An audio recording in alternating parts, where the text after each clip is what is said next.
അൽഹംദുലില്ലാഹി റബ്ബിൽ ആലമീൻ വസ്സലാത്തു വസ്സലാമു അലാ അഷ്റഫിൽ മഖ്ലൂഖീൻ വഅലാ ആലിഹി വഅസ്ഹാബിഹി അജ്മഈൻ ഫൈസീൻ അമ്മാ ബഅദ്.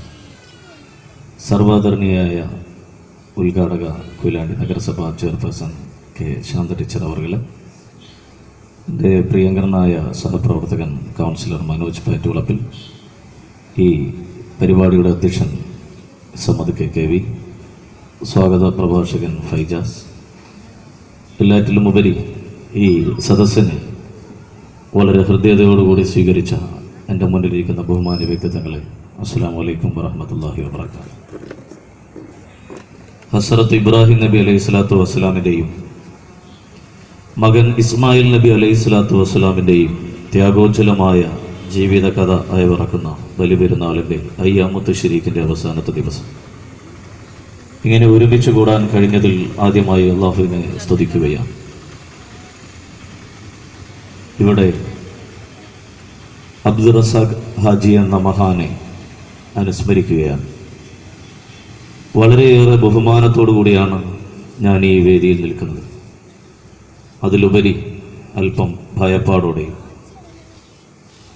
എൻ്റെ മുന്നിലിരിക്കുന്ന മർഹൂം അബ്ദുർ റസാഖ് ഹാജിയെ തൊട്ടറിഞ്ഞ, കണ്ടറിഞ്ഞ, അടുത്തറിഞ്ഞ, ഒരുമിച്ചിരുന്ന ഒരുപാട് മഹൽ വ്യക്തിത്വങ്ങൾ, അദ്ദേഹത്തിൻ്റെ പ്രിയങ്കരനായ സഹോദരൻ പൊന്നാനിയിൽ നിന്ന് വന്നിട്ടുള്ള അബ്ദുറഹിമാൻ സാഹിബ് ഉൾപ്പെടെയുള്ള അദ്ദേഹത്തിൻ്റെ ഗാനങ്ങൾ അല്പം സമയം മുമ്പ് വരെ എനിക്ക് ആലപിച്ചു തന്നിട്ടുള്ള പ്രിയങ്കരരായ ഒരുപാട് ഗുരുനാഥന്മാർ ഈ വേദിയിൽ എൻ്റെ മുന്നിലിരിക്കുകയാണ്.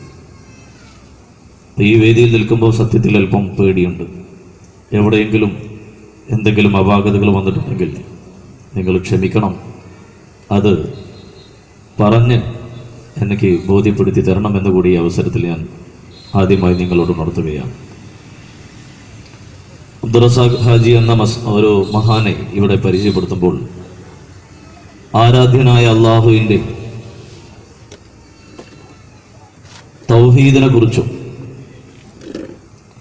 അന്ത്യപ്രവാചകൻ മുഹമ്മദ് മുസ്തഫ സല്ലല്ലാഹു അലൈഹി വസല്ലമ തങ്ങളുടെ അപദാനങ്ങളോ, ഭൂമിയുടെ നടുവായ മക്കയും പ്രവാചകൻ സല്ലല്ലാഹു അലൈഹി വസല്ലമ അന്ത്യവിശ്രമം കൊള്ളുന്ന മദീന മുനവ്വറയും, അങ്ങനെ ലോകത്തിൻ്റെ ഏതേത് വിഷയങ്ങളുണ്ടോ അതൊക്കെയും അദ്ദേഹത്തിൻ്റെ പ്രതിപാദ്യ വിഷയങ്ങളായിരുന്നു എന്നതാണ് ഇന്നും ഒരുപക്ഷെ ഇവിടെ നേരത്തെ സൂചിപ്പിക്കപ്പെട്ടതുപോലെ നമുക്ക് ഇപ്പോഴും അർത്ഥം മനസ്സിലാക്കാൻ സാധിക്കാത്ത ഉയരങ്ങളിലേക്ക്, ഔന്നിത്യങ്ങളിലേക്ക് കടന്നു വരികയും ഒരുപാട് സുന്ദരങ്ങളായ, അതിൻ്റെ എണ്ണം ഒരുപക്ഷെ ഞാനിവിടെ പറഞ്ഞാൽ അതൊരു ആലങ്കാരികമായി പോകുമെന്ന് എനിക്ക് തോന്നുകയാണ്. എണ്ണമറ്റ പാട്ടുകൾ ഒരു സൂഫിയെ പോലെ ജീവിച്ചുകൊണ്ട്, തൗഹീദിൻ്റെ സന്ദേശം പരത്തിക്കൊണ്ട്, വളരെ ശ്രദ്ധേയമായ ജീവിതം നയിച്ചുകൊണ്ട് 1940കളിൽ പൊന്നാനിയിൽ നിന്നും നമ്മുടെ നാട്ടിലെത്തി. നേരത്തെ ചെയർപേഴ്സൺ പറഞ്ഞതുപോലെ നമ്മളിൽ ഒരുവനായി ജീവിച്ച അബ്ദുർ റസാഖ് ഹാജിയെ ഈ അവസരത്തിൽ ഓർക്കുകയാണ്. ഏത് വിഷയത്തിലും, ഏത് വിഷയമെന്ന് എങ്ങനെ എടുത്തു പറയേണ്ട ആവശ്യമില്ല, ഏത് വിഷയമാകട്ടെ. വെള്ളപ്പൊക്കം ഉണ്ടായപ്പോൾ വെള്ളപ്പൊക്കത്തെക്കുറിച്ച്, ഒരു വീട്ടിൽ കല്യാണം നടക്കുമ്പോൾ ആ കല്യാണ വീട്ടിലെ വിഷയത്തെക്കുറിച്ച്, ഒരു വീട്ടുകൂടലാണ് നടക്കുന്നതെങ്കിൽ ആ വീട്ടുകൂടലിനെ കുറിച്ച്. ഇവിടെ തന്നെ നേരത്തെ പറഞ്ഞതുപോലെ ഉപ്പാലക്കണ്ടി ഗോപാലേട്ടൻ്റെ വീട്ടുകൂടലിന് വന്ന സമയത്ത് വളരെ ശ്രദ്ധേയമായ 4 വരികൾ അവിടെ ആലപിച്ചു എന്ന് പറഞ്ഞു. ഊരിൽ പെരുത്ത് പ്രസിദ്ധിയാർജിച്ച പേരെയും കൊയിലാണ്ടി ദേശമിൽ ഉപ്പാലക്കണ്ടി ഗോപാലൻ തൻ പൊരിയിൽ കൂടൽ എന്തു വിശേഷമേ എന്ന് തുടങ്ങി അവിടെ വെച്ച് ആ വീട്ടുകൂടൽ ആ ഹൃദയതയോടുകൂടി ആസ്വദിക്കുന്ന രീതിയിലേക്ക് കവിത എഴുതി എന്നാണ് പറയുന്നത്. അങ്ങനെ കൊയിലാണ്ടിയിലെ ആളുകൾക്കിടയിൽ ബഹുമാനനായ നമ്മുടെ ഇന്നത്തെ മുഖ്യാതിഥി മുസ്തഫ തവക്കൽ കടലുണ്ടി ഈ വേദിയിലേക്ക് കടന്നു വരികയാണ്. വളരെ ആദരപൂർവ്വം സ്നേഹത്തോടെ ഈ വേദിയിലേക്ക് സ്വാഗതം ചെയ്യുന്നു.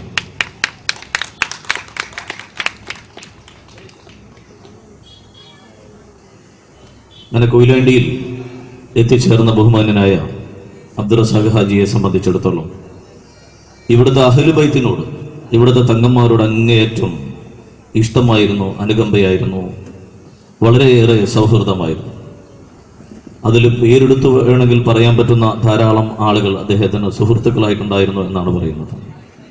അതുകൊണ്ട് തന്നെ കൊയിലാണ്ടിയിൽ അബ്ദുർ റസാഖ് ഹാജിയെ നിർത്തുക, ഇവിടെ തന്നെ തങ്ങുക, ഇവിടെ തന്നെ നിൽക്കാൻ അവസരമൊരുക്കുക എന്നത് തങ്ങന്മാരുടെ ഒരു ആഗ്രഹമായി മാറുകയും അതിനെ തുടർന്ന് അദ്ദേഹത്തിന് കൊയിലാണ്ടിയിൽ നിന്ന് തന്നെ തങ്ങന്മാരോട് ഏറ്റവും കൂടുതൽ അടുപ്പമുണ്ടായിരുന്ന ഷാലു അമ്മാട്ടി എന്ന് പറയുന്ന ഏറ്റവും പ്രിയങ്കരനായ അദ്ദേഹത്തിൻ്റെ അവരുടെ സഹോദരി ഖദീജയെ വിവാഹം ചെയ്തു കൊടുക്കുന്ന ഒരു സാഹചര്യത്തിലേക്ക് വരെ അദ്ദേഹത്തിന് ഇവിടുത്തെ അഹ്ലുബൈത്തുമായിട്ടുള്ള ബന്ധത്തെ നമുക്ക് കാണാൻ സാധിക്കും. അതിൽ ഏറ്റവും ശ്രദ്ധേയമായ കാര്യം, അറക്കൽ തറവാട്ടിൽ നിന്നാണ് മർഹൂം അബ്ദുൾ റസാഖ് ഹാജി പുതിയാപ്പിള ഇറങ്ങിയത് എന്ന് കൂടി പറയുമ്പോൾ അവരും ഈ അഹ്ലുബൈത്തും തമ്മിലുള്ള ഒരു ബന്ധത്തിൻ്റെ തീവ്രതയെ, ആഴത്തെ നമുക്ക് കാണാൻ സാധിക്കുന്നതാണ്.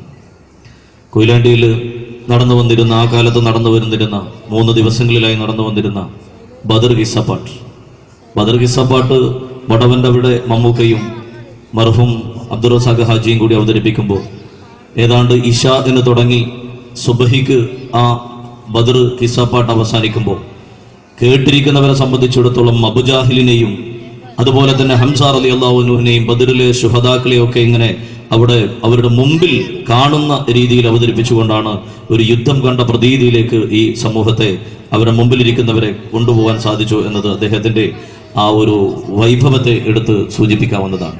ഇവിടെ തന്നെ കൊയിലാണ്ടിയിലെ ഏറ്റവും ബഹുമാന്യരായിരുന്ന ലോക മുസൽമാന്റെ മനസ്സാകുന്ന മാണിക്യ കൊട്ടാരങ്ങളിൽ രാജകുമാരനായി ജീവിക്കുന്ന സയ്യിദ് അബ്ദുറഹിമാൻ ബാഫക്കി തങ്ങളും അറക്കൽ VC പൂക്കാക്കയും സയ്യിദ് അബൂബക്കർ ബാഫക്കി തങ്ങളും ഫുക്കൂർ തങ്ങളെന്ന് നമ്മൾ സ്നേഹപൂർവ്വം വിളിക്കുന്ന സയ്യിദ് അബൂബക്കർ ബാഫക്കി തങ്ങളൊക്കെ അദ്ദേഹത്തിന്റെ ഇഷ്ടഭാചനങ്ങളായിരുന്നു.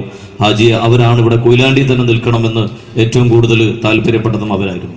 മാത്രമല്ല റസാഖ് ഹാജിയെ സംബന്ധിച്ചിടത്തോളം കോൽക്കളിക്ക് അന്നത്തെ ഏറ്റവും പ്രഗത്ഭനായിരുന്ന കോൽക്കളി ഗുരുനാഥനായിട്ടുള്ള ഖാദർ ഗുരുക്കളെ സംബന്ധിച്ചിടത്തോളം ഖാദർ ഗുരുക്കൾക്കും അദ്ദേഹത്തിൻ്റെ ജ്യേഷ്ഠനായിട്ടുള്ള ബാവോട്ടി അവർക്കും ഒക്കെ പാട്ട് എഴുതി നൽകിയിരുന്നത് അബ്ദുൾ റസാഖ് ഹാജിയായിരുന്നു എന്നത് ഏറെ ശ്രദ്ധേയമാണ്.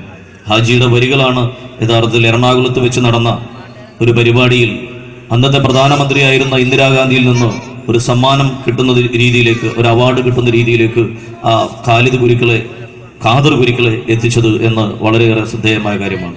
ഖാദർ ഗുരുക്കള് ആ പരിപാടി അവതരിപ്പിക്കുമ്പോൾ ദേശാഭിമാന ബോധത്തെക്കുറിച്ചുള്ള പാട്ട് എഴുതി നൽകിക്കൊണ്ടാണ് അബ്ദുൾ റസാഖ് ഹാജി ആ ഒരു വിഷയത്തിൽ ഇടപെട്ടത്. അങ്ങനെ ഒരുപാട് വിഷയങ്ങളിൽ ഏത് വിഷയങ്ങളാവട്ടെ അദ്ദേഹത്തിനെ സംബന്ധിച്ചിടത്തോളം 6ഓളം നിഘണ്ടുകൾ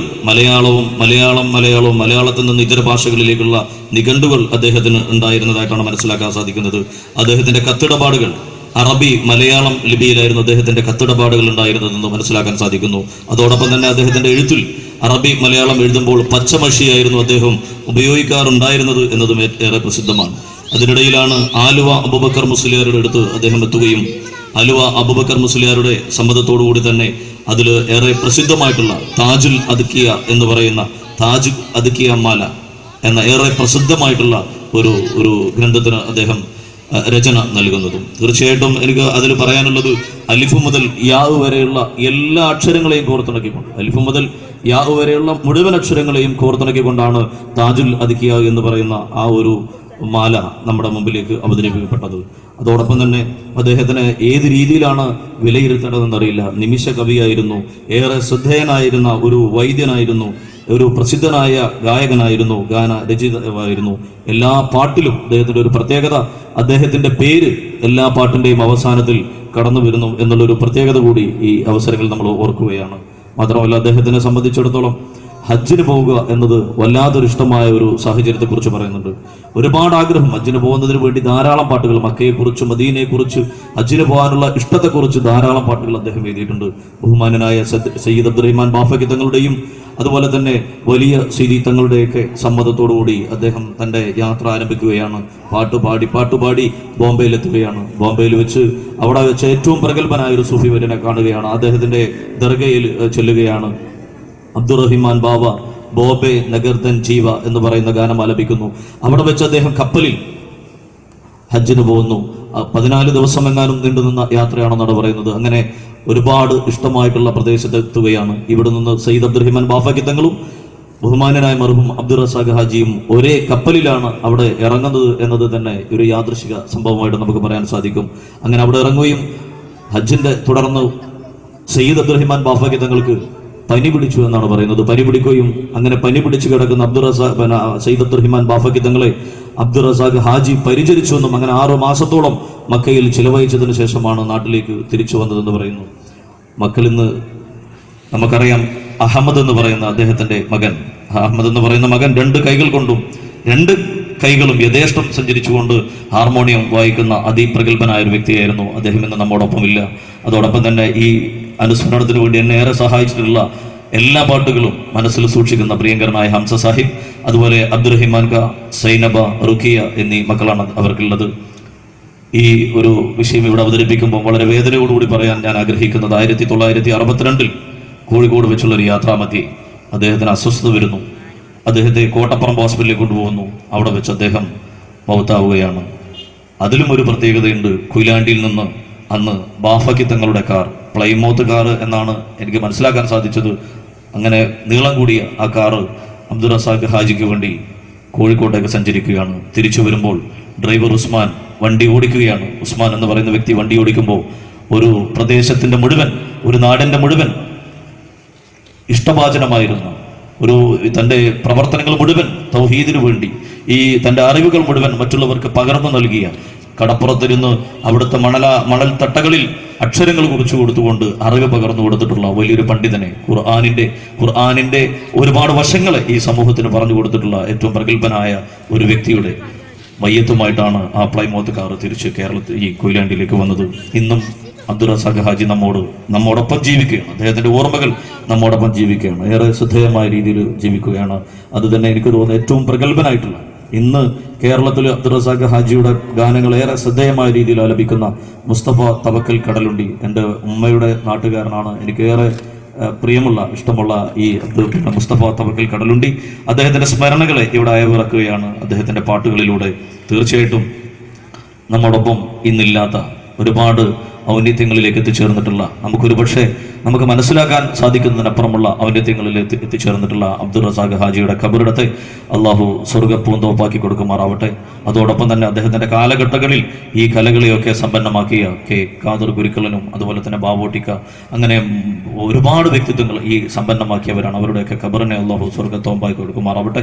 നമ്മളെയും അവരെയൊക്കെ അള്ളാഹുവിന്റെ അനുഗ്രഹങ്ങളാൽ അലങ്കൃതമായ ജന്നാത്തുൽ ഫിർദൗസിൽ ഒരുമിച്ച് കൂട്ടി അനുഗ്രഹിക്കുമാറാവട്ടെ.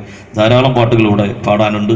എനിക്കതിൻ്റെ ഒന്നും ഇശലുകളിൽ, അതിൻ്റെ ഒന്നും ട്യൂണിലേക്ക് കടന്നു ചെല്ലാൻ സാധിക്കാത്തതുകൊണ്ട് ഞാൻ അതിന് ശ്രമിക്കുന്നില്ല. എന്നാൽ 1-2 പാട്ടുകളുടെ തുടക്കങ്ങൾ മാത്രം. അതിപതിയോനേ ദയാലു നീ, അഖിലോർക്കു പുരാനല്ലാഹു നീ, ബോധകനാം പരിപാലകനെ ജല്ല ജലാലല്ലാഹു നീ. അതൊരു പാട്ടാണ്. മറ്റൊരു പാട്ട് വരുന്നത് വേറൊരു രീതിയിലാണ്. കാഞ്ഞിരമുറ്റത്ത് അണൈന്തുള്ള ജീവേ ഷെയ്ഖ് പരീദൗലിയ പൊന്നിലാവേ, കാഞ്ഞിരമുറ്റത്ത് അണഞ്ഞുള്ള ജീവേ. അതൊരു രീതിയിൽ വരുന്നു. മറ്റൊന്ന് ഇസ്ലാമിനെ ഈ കേരളക്കരയിലേക്ക് കൊണ്ടുവന്നിട്ടുള്ള, ഇന്ത്യയിലേക്ക് കൊണ്ടുവന്നിട്ടുള്ള മാലിക് ഇബ്നു ദിനാർ പൊൻദീനാർ, ഇന്ത്യയിൽ ദീൻ